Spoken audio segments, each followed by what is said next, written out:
Satu kisah tentang solat berjamaahnya Rasulullah SAW dalam solat asar. Semua sahabat berada dalam masjid, hampir penuh masjid itu. Sahabat yang meriwayatkan hadis ini sampai menyaksikan Rasulullah SAW begitu salam dalam solat asarnya, Rasulullah langsung keluar dari masjid. Para sahabat bingung, kenapa Rasulullah langsung keluar dari masjid? Biasanya Rasulullah berzikir terlebih dahulu. Ada apa ini? Sampai dalam satu riwayat disebutkan Rasulullah SAW melangkahi pundak-pundak makmumnya, melangkahi pundak-pundak makmumnya. Dan melangkahi pundak makmum ini hanya diperuntukkan bagi imam, dan ini dibolehkan karena Rasulullah SAW melakukan seperti itu. Akan tetapi bagi makmum melangkahi pundak jamaahnya ini haram dalam Islam. Ketika di hari Jumat Rasulullah sedang mantap-mantapnya khutbah Jumat, ada seorang yang datang masbuk ketinggalan. Kemudian dia datang langsung, dia maju ke depan, dia berjalan melangkahi pundak-pundak orang yang sedang duduk. Maka Rasulullah langsung melihat orang itu. Begitu Rasulullah melihat orang itu sampai di tengah, ijlis ya fulan, duduk anda di situ, jangan dilanjutkan langkah anda.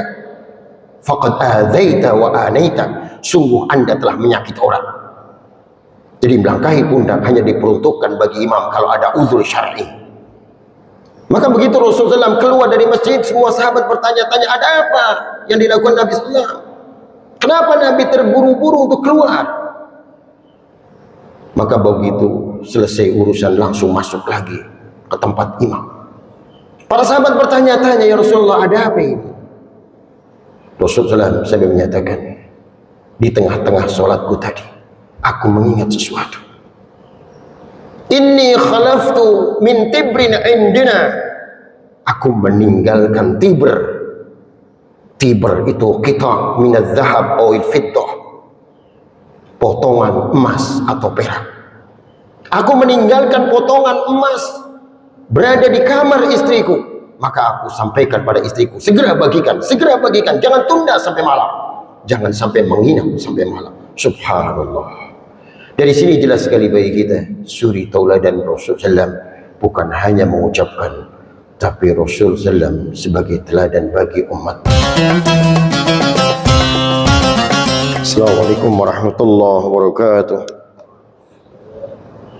Innal hamdalillah nahmaduhu wa nasta'inuhu wa nastaghfiruh wa na'udzu billahi min shururi anfusina wa sayyiati a'malina.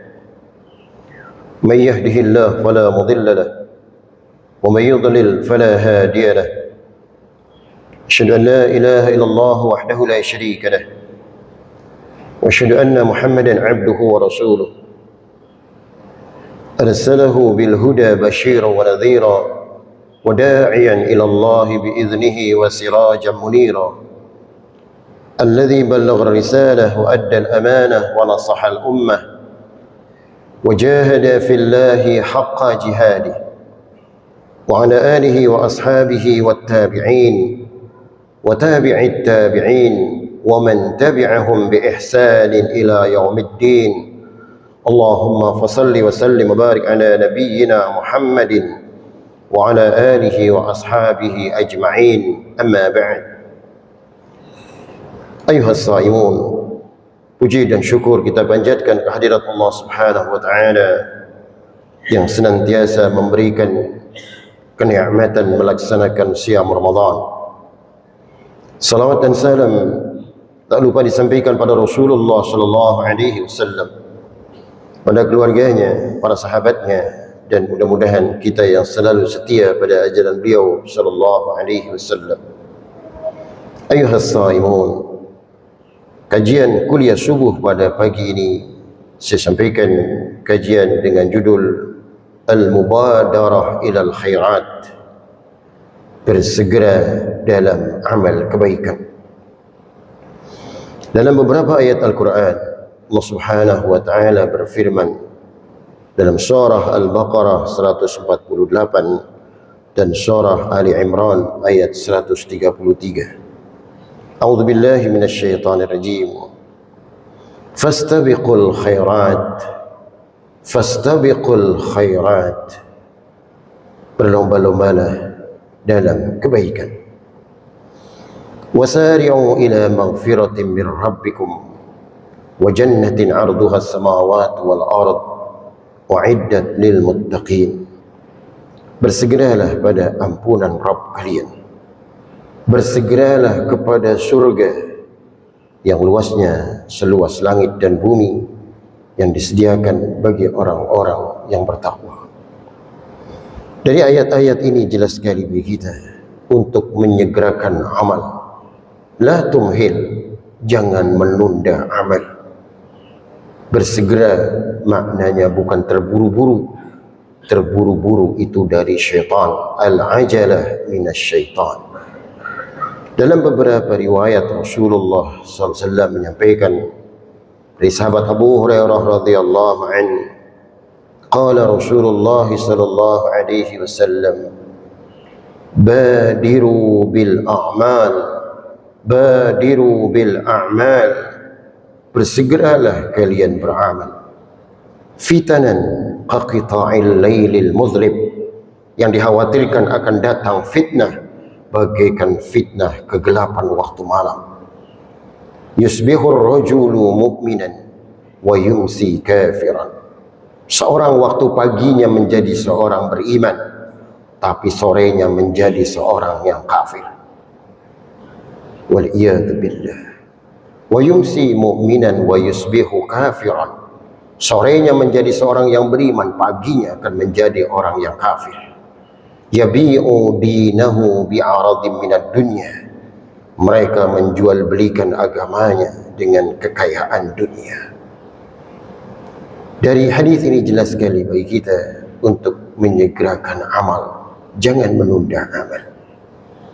Ayuhal hadirun rahimakumullah, dalam hadis Arba'in yang disampaikan oleh Imam An-Nawawi Asy-Syafi'i, Rasulullah sallallahu alaihi wasallam menyampaikan, idza asbahta fala tantaziril masa, apabila anda berada di waktu pagi, jangan tunggu sampai sore. Wa idza asbahta fala tantaziril masa, dan apabila anda berada di waktu sore, jangan tunda sampai pagi. Wa khudh min sihhatika, wa khudh min sihhatika li saqamik, pergunakan saat sehatmu sebelum penyakit itu datang. Wa hayataka li mautik, pergunakan kesempatan hidupmu sebelum kematian itu datang padamu. Jemaah kuliah subuh yang berbahagia, ada beberapa kisah di bawah ini yang dijelaskan untuk menyegerakan amal, jangan menunda amal. Ketika Rasulullah sallallahu alaihi wasallam mempersiapkan pasukan dalam perang Uhud, maka ada seorang laki-laki yang sedang memakan beberapa buah kurma, yang kurma itu penuh berada di tangannya. Sahabat Jabir bin Abdullah radhiyallahu anhu menyampaikan kisah ini. Ketika laki-laki ini sedang makan beberapa buah kurma dan kurma itu banyak di tangannya, kemudian laki-laki ini bertanya pada Rasulullah SAW perihal perang Uhud, ya Rasulullah, in qataltu fa aina ana, in qataltu fa aina ana, kalau aku ikut perang dalam perang Uhud kemudian aku terbunuh, maka kira-kira aku di mana tempatnya ya Rasulullah? Spontan Rasulullah SAW menyampaikan fil jannah, fil jannah, anda langsung masuk surga. Subhanallah. Maka laki-laki ini sampai akhirnya membuang kurma yang berada di tangannya, maka segera dia angkat senjata, dia memerangi musuh-musuh Islam, dan dia terbunuh dalam perang Uhud. Dari kisah ini jelas sekali bagi kita untuk menyegerakan amal, untuk menyegerakan amal, jangan menunda amal. Dalam kisah perang Tabuk, Ghazwatu Tabuk, dalam sirah Nabawiyah disebutkan pasukan Romawi menyiapkan 10.000 pasukan bergajah.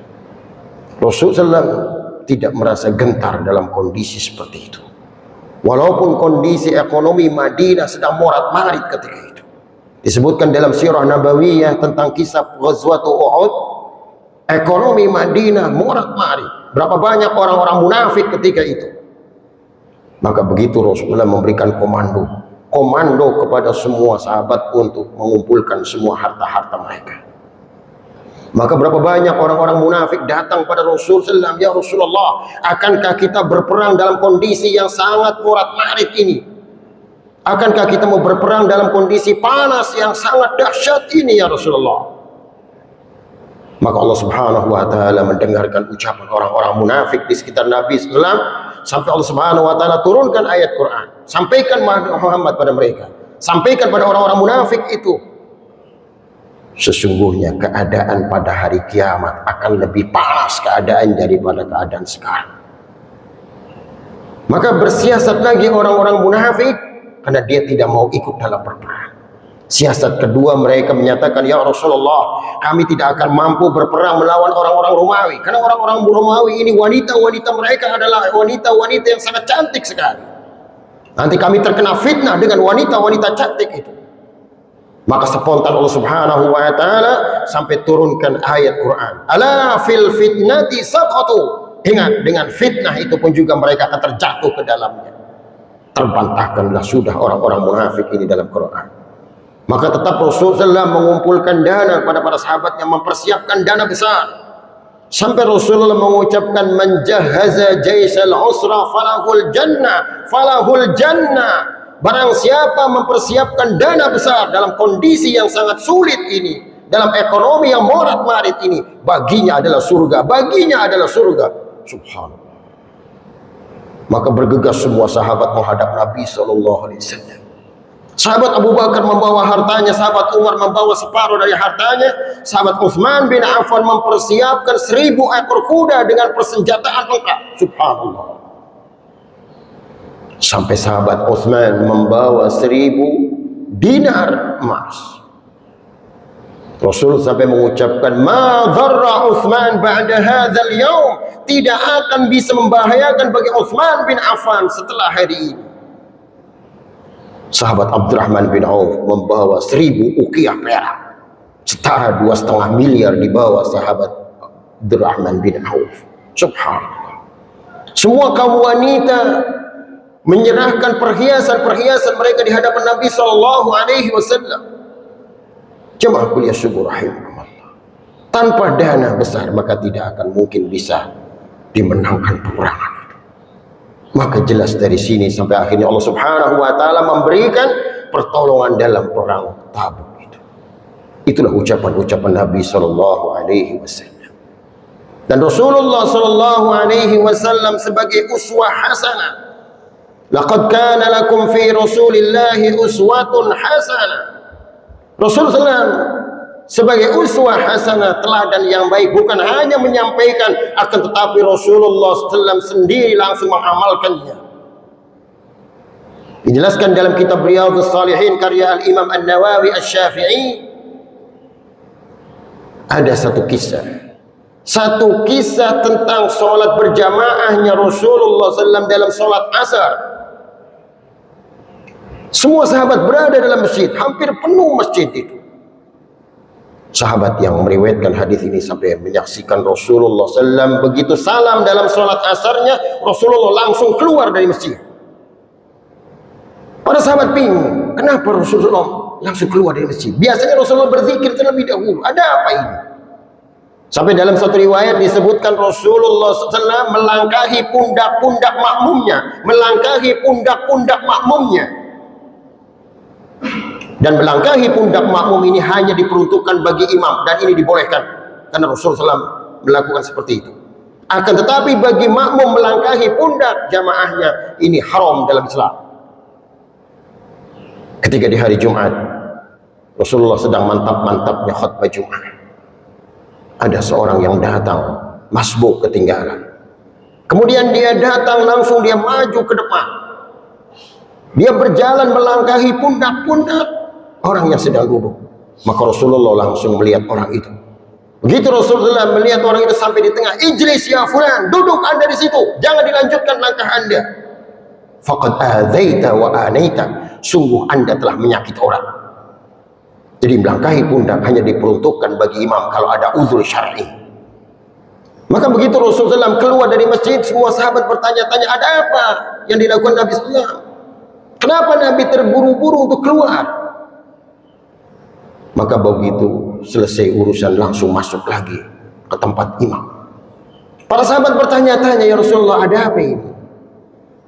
Rasulullah SAW menyatakan, di tengah-tengah sholatku tadi, aku mengingat sesuatu. Inni khalaftu min tibrin indina. Aku meninggalkan tibr. Tibr itu qita' minaz zahab awil fiddah, potongan emas atau perak. Aku meninggalkan potongan emas berada di kamar istriku. Maka aku sampaikan pada istriku, segera bagikan, jangan tunda sampai malam, jangan sampai menginap sampai malam. Subhanallah. Dari sini jelas sekali bagi kita suri tauladan Rasul sallam, bukan hanya mengucapkan, tapi Rasul sallam sebagai hadza. Subhanakallahumma rabbana bihamdik, nasyhadu an la ilaha illa anta wa nastaghfiruka wa natubu ilaik. Wassalamu alaikum warahmatullahi wabarakatuh.